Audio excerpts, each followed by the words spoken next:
20 years ago, I'm in this meeting. I'm in this huge, there's this huge conference table that seats 20 people, and I'm the only one there. I'm in the 29th floor in the financial district. There's this window, I can see the entire bay and Alcatraz and everything. And again, I'm about your age at this time. It's a conference room of my largest investor, this guy, I'll call him Joe. And Joe is this bigger than life person, hedge fund, magnate, household name. And I'm sitting there and I am petrified, I am shaking. And my throat is dry and I can hear Joe walking toward me. And then I hear the knob turn and he walks in as he always did, just huge personality. Graham, he's all excited. And I'm sitting there and he sits down and he can see something's like really wrong. I tell Joe that his investment in my firm is down 50%. He's lost half his money. And it wasn't his firm's money, it was his personal money.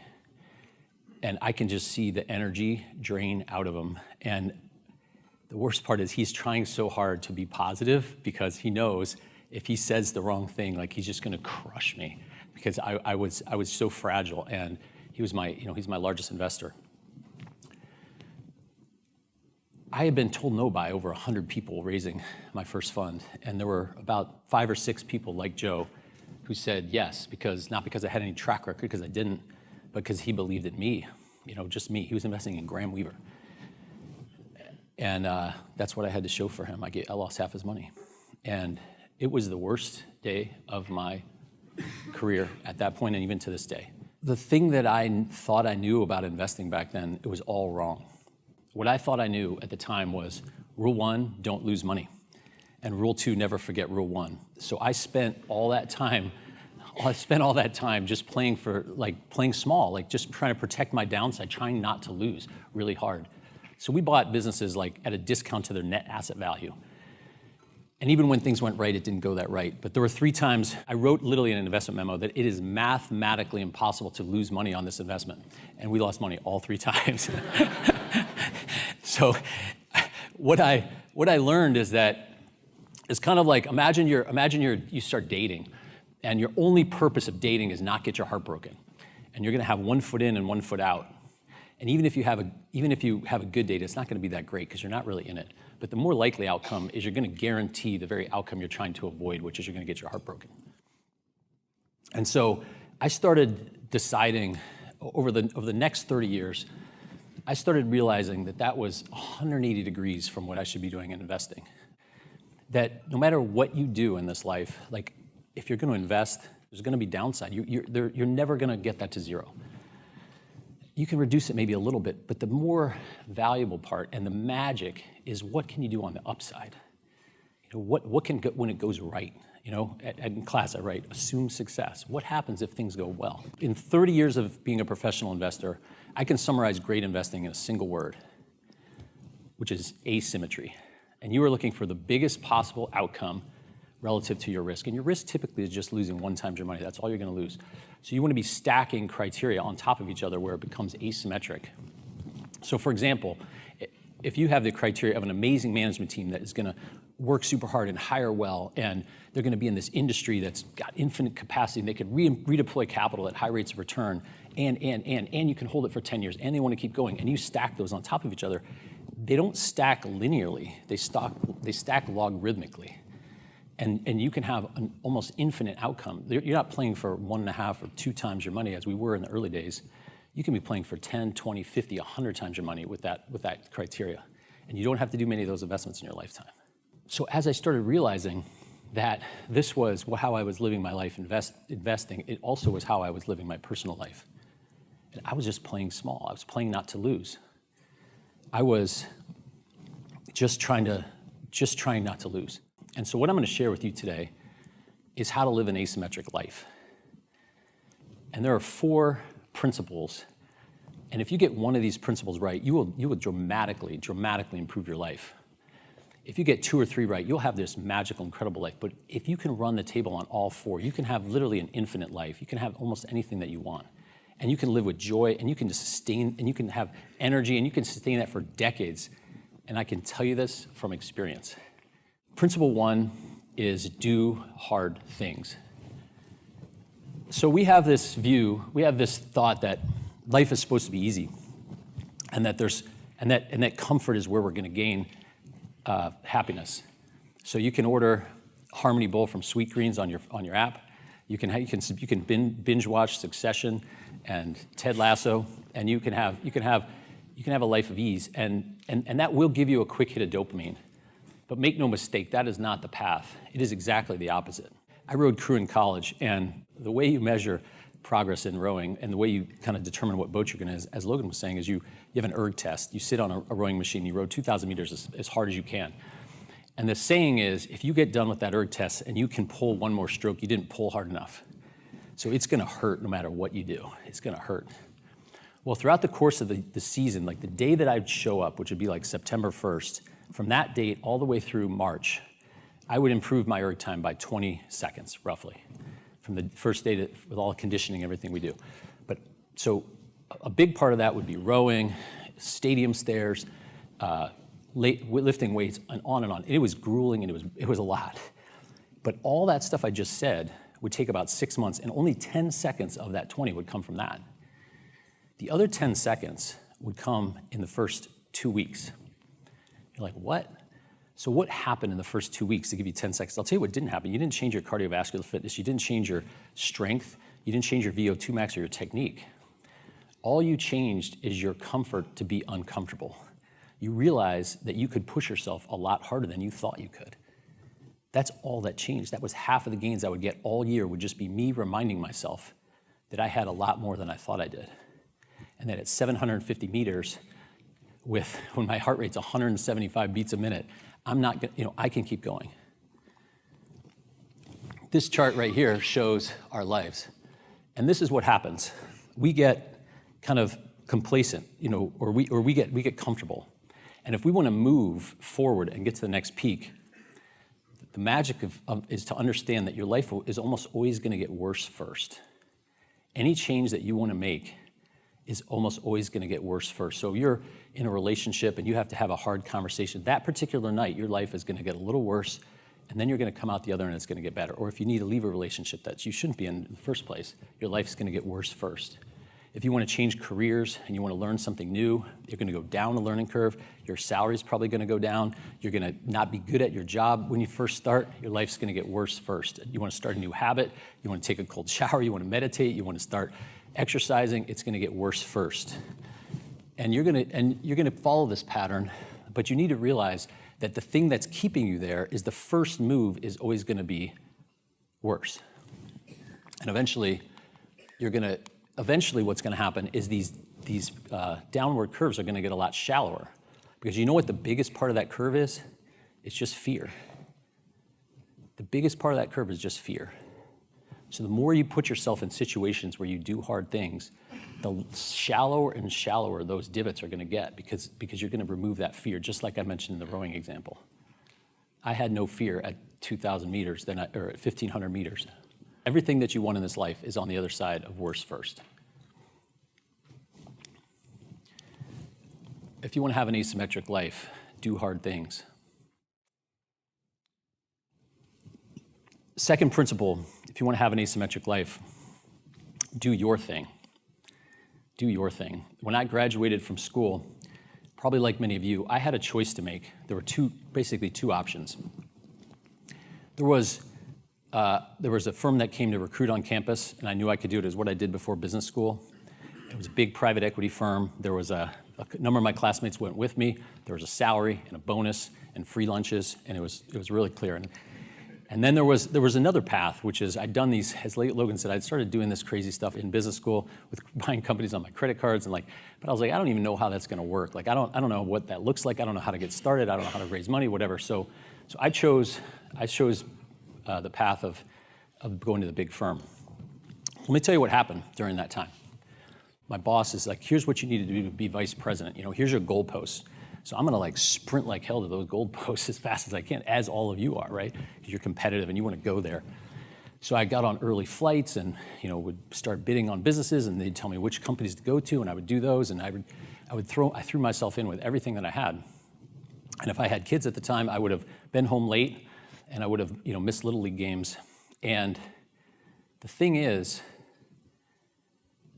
Buddha figured out something 2,800 years ago, first principle of Buddhism, which is called dukkha, which is that there's going to be suffering either way. There's no easy path. There's no safe path. There's no path of ease. There's no path that's going to make everything right. You're going to suffer either way. I'm sorry to be the one to tell you that, but I'm 20 years out of school, and it's the truest thing I'm probably going to say today. Life is suffering, and so choose something worth suffering for. The other thing you're missing in this equation of is you're going to do an expected value calculation, right? But there's one thing you're not factoring into that equation, which is you're not factoring in you when you're turned on. I went to this dinner in New York, and it was a bunch of other it was ridiculous, this dinner. There's a whole bunch of private equity people there, and we go to this restaurant in New York. It's one of those restaurants that has like the ice, and the fish's heads are like in the ice. And you can like go up and you point to the fish that you want, and for the privilege of doing that, you pay like 4 times more for the same fish, but they're in the ice. And then like we had a reservation at like 8 o'clock at night. And then even with a reservation, we still didn't get seated till like 9:15, which is like my bedtime typically. And then we're at the dinner, and this one woman comes in with a driver and everything, and she's from the Hamptons. If I had a counter, she said the words Hamptons probably 13 times at dinner. I was like, just out of curiosity, do you happen to have a place in the Hamptons? Because I'm kind of confused. And but there's this one guy there, Dave, okay? And Dave is in the same business. He's in the same role as me. He's at a competing firm. And Dave starts going off. Dave is like, I just won this deal. You won't believe this. Here's what happened. There was this this is what we did on the debt covenants. We didn't step them down.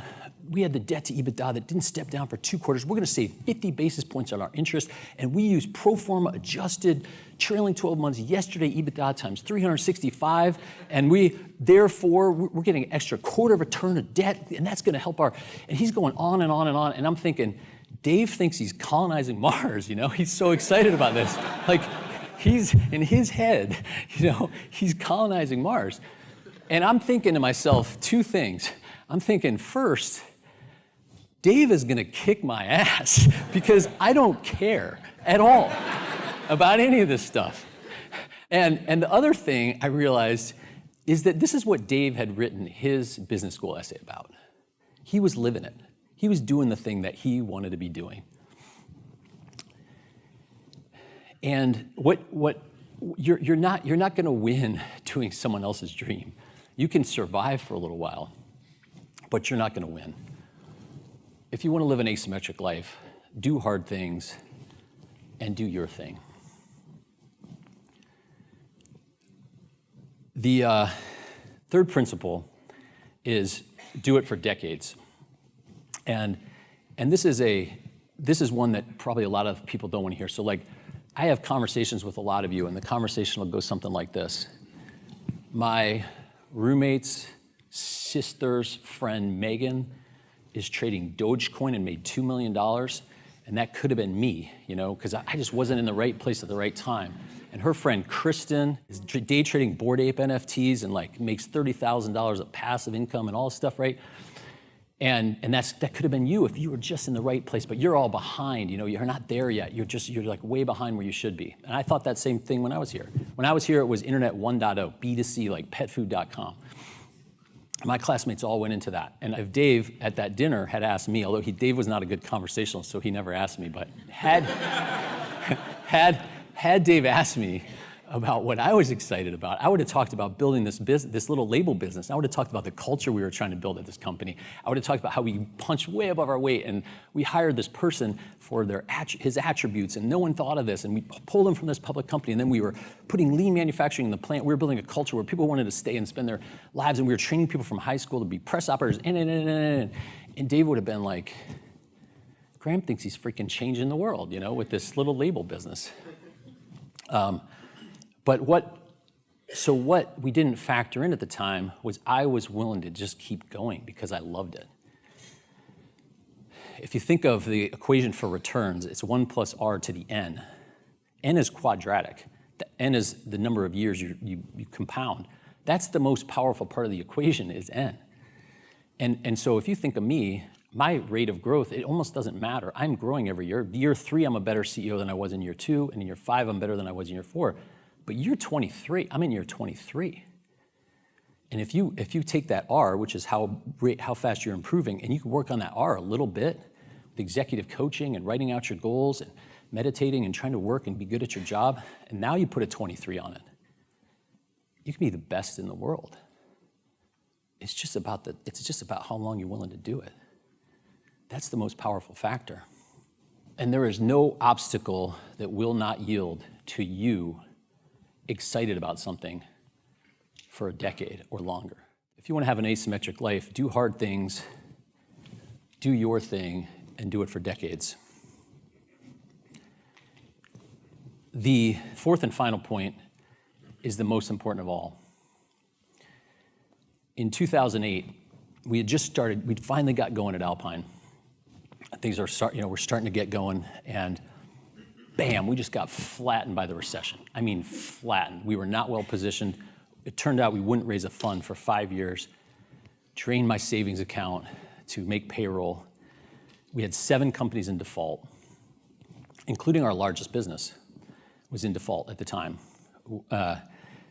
So for some reason, during that time, I had lunch with this guy named JP Flom, and he was an executive coach. I was like, what the hell is an executive coach? That sounds, I had no idea what that even was. But he was super persuasive. And he's like, hey, let me level with you. It ain't going so great in the executive coaching business right now either. So I'm gonna give you this incredible thing that I just pitched you for half price, which was still a ton of money for me, which I just drained my savings account. And I just was, and I don't know why to this day that I said yes. I don't know why. But I did. I said yes. So I hired my first ever executive coach. I would not know it until much later that I actually hired probably one of the best coaches in the world. We start talking about the largest business that we have and how it's not going well. And he's like, well, what's going on? What are you doing? How's this going? And I said, JP, have you not seen the news in like the last year? The market's down 50%. Lehman Brothers blew up. Merrill Lynch just got bought. Banks aren't lending. Like that, like we're toast. And he's like, well, it sounds like you're just kind of helpless then, Graham. And then he's like, sorry. It's like, So I was like, all right, well, what do we do? He's like, all right, here's what we're gonna do. We're gonna write a story, okay? And there's 3 rules to writing this story. The first one is it's gonna take place 5 years from now. We're gonna get out of the fog of war. You're right, you can't look past where you are 6 inches in front of your face. Let's go out 5 years. The second rule is let's start with nirvana. I don't want to hear something that's mediocre.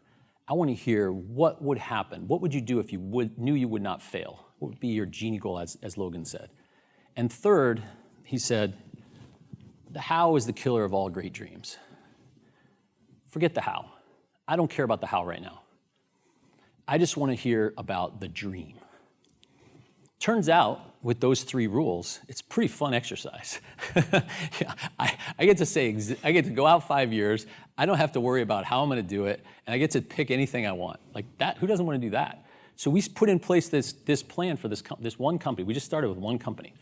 And what we basically said is, all right, we're going to hire this best CEO you could imagine in the world. This CEO is going to build this incredible team. Our technology is going to be better than anyone else. And therefore, we're going to have better uptime. We're going to hire the sales team. We're going to start winning contracts. We've been losing all of them. We're going to, and then we're going to start buying competitors because they're down too, and we can do add-on, and we had this incredible thing. And I was like, and that was really fun. And then I started saying, well, that was great, but that there's no way we're going to do that. Like it was just so aspirational. Aspirational, by the way, is a euphemism for how the hell are we going to, no way that's going to happen. It was aspirational. He's like, well, what's the first step? First step is hire a CEO. It turns out in 2008, a recession, that's a pretty good time to hire a CEO. We spent 6 months and we brought on the best CEO. His name's Mark Strauch. He's a great friend of mine now. He's a partner at Alpine now. And so we brought him on. We started doing exactly what we talked about. We started building the team. We started building the technology. We had better uptime. And then when Mark and his team got going, after 18 months, we won every single contract that came up in that business for the next 2 years except one. And we just started stomping on our competitors. And by the way, the industry didn't change, the market didn't change, our competitors didn't change, we changed. We just changed our story. That's all we did. We changed our story. Don't write a story about what happens. Write your story and then make it happen. And there's so much magic in this. You put out the thing in the universe that you want to happen, and the universe responds. And it does, and that sounds like woo-woo. You're like, oh God, here we go.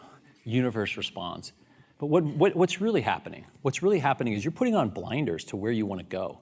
You're making goals. You're aligning your day to where you want to go. You're attracting people that want to go to the same place that you want to go. So it is the universe, but it's actually, there's some mechanics behind it too that make it happen. After that experience, I was like onto something. I was like, this is magic, pure magic. We started writing stories at Alpine about everything. We wrote stories about how we could have MBAs become CEOs right when they graduate. We wrote stories about building cultures where people would want to spend their whole careers, where people could feel like they mattered and feel like their life had meaning and that they were contributing. We wrote stories about companies, we wrote stories about sourcing, and just pretty much every single thing we ever wrote came true from that point on. I had the privilege of meeting with Joe very recently, from the very first story I told you. And this is 20 years after the first story. And Joe stayed, I didn't tell you what, Joe was incredibly gracious. I could tell how hard it was for him to do that, but he was gracious because he too had some struggles in his early days, and he understood that things take time and that they're hard. So he stayed with us, and he was a supporter of us for the last 20 years. So Joe left the hedge fund, and he devoted his life to climate change. So we sit down, and then we had an hour meeting. We spend the first 55 minutes hearing all about climate change and all the stuff he's working on. He's just bouncing off the walls. He's so excited. He was doing his thing. And then, as we do every single time that we meet, I give him our deck and our performance sheet. And Joe's been a big investor of ours, and his foundation that does climate change is our investor. And he looks at this sheet, and he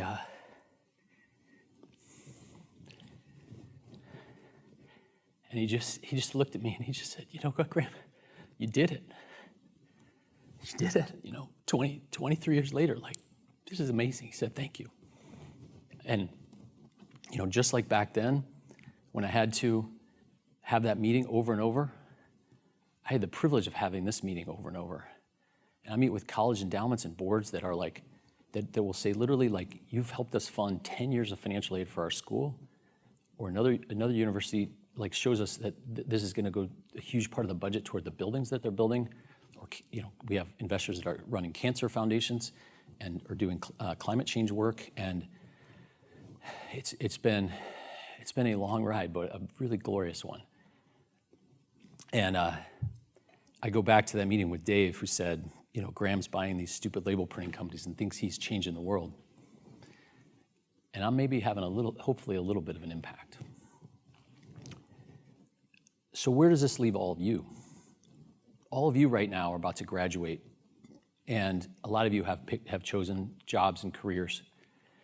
And each of you has an opportunity, no matter where you are in your life, whether you're a parent who's even watching here tonight, like, you have an opportunity to write the story you want to have. You can write any story that you want. You just have to start writing it. And if you want to have an asymmetric life, do hard things, do your thing, do it for decades, and write your story. I thought I'd end with a catalyst that I had in my life, probably the biggest turning point. So I rode crew in college, and as I mentioned before, and I had a nickname in rowing, which was Dreamweaver. And my last name is Weaver, and so my friends call me Dreamweaver. And like, what a great name, right? Because, I mean, like, who doesn't want to be Dreamweaver? So the person who gave me this name was a guy named Monty Razor. And my sophomore year, he was a senior, and like, I didn't make the boat, as Logan said, and I wasn't very good. And he was he was in the first, he was amazing. So, but anyway, I could still picture, like, I would walk into the rowing room and Monty would just say, Dream, like this. And like, I would just get this surge of energy and like, the name just stuck. Everyone started calling me Dream. It was awesome. And it signified who I was back then. Well, a few years after I graduate, I'm sitting down and my friend calls me on the phone and says, you know, hey, you need to sit down, which nothing ever good comes of that first intro on a phone call. And he says, hey, your friend, you know, Monty's gone. He was killed in a plane crash. He was 23. And I was just like, I couldn't even process this information. I was just like, it just couldn't register. I was just devastated, but also I was kind of like just not dealing with it. And so along I go with my life year after year. And as I said, I worked at this firm, and a little bit of me was, you know, I was, that Dreamweaver character that Monty had found in me was nowhere to be seen. And so around that time, right as I was in this large private equity firm, I flew out to New York, and I ended up having dinner with a bunch of our colleagues who had rowed crew with Monty. And we ended up talking all night, and I think all of us kind of needed to process what had happened, and none of us had really done that. And so we start talking all night, and we're drinking, and we're telling stories about Monty, and this went on pretty much all through the night. And it was awesome. We needed it. You know, we needed basically to kind of clear this out and deal with this loss that we had. So the next day, I get on a plane to go home, and I just lose it. You know, I'm in one of these huge planes going from San Francisco to New York, and it has 2 seats and then 5 seats and then 2 seats. And I'm not right in the middle, I'm like one over, but in the middle. And I'm just bawling hysterically. And like people on both sides of me are like trying to help me and tell me if I'm okay. And the flight attendant keeps bringing me water, and I'm like, I'm good, you know. And like 3 hours, I could not contain, I was exhausted too, that never helps. I'd stayed up all night. So anyway, finally I kind of get my act together, and I'm going to, you know, splash some water in the bathroom. It's like 3 hours now into the flight. And I sit back down at this point, and I just remember thinking to myself, so I sit back down and like I close my eyes, and I can kind of still see that visual where Monty says, Dream, when I walk into the, you know, the locker room. And I just remember thinking,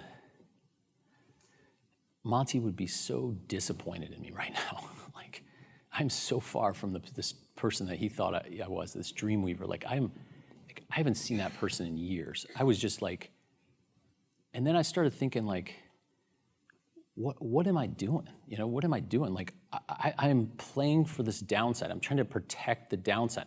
Well, guess what? I had just seen the ultimate downside with my friend. And like, there's no way to totally protect against loss or downside. And so I said, from this point on, I'm gonna play for the upside. I'm just gonna go big.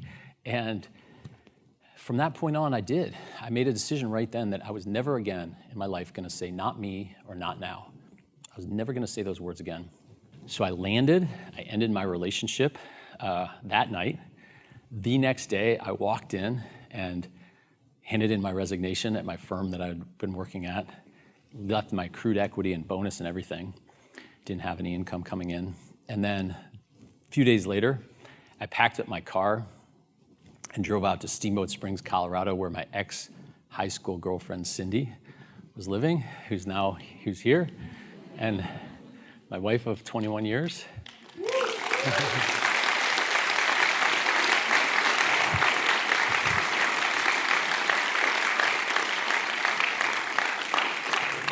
And in 23 years since that plane flight, I've never said again, not me, not now, never.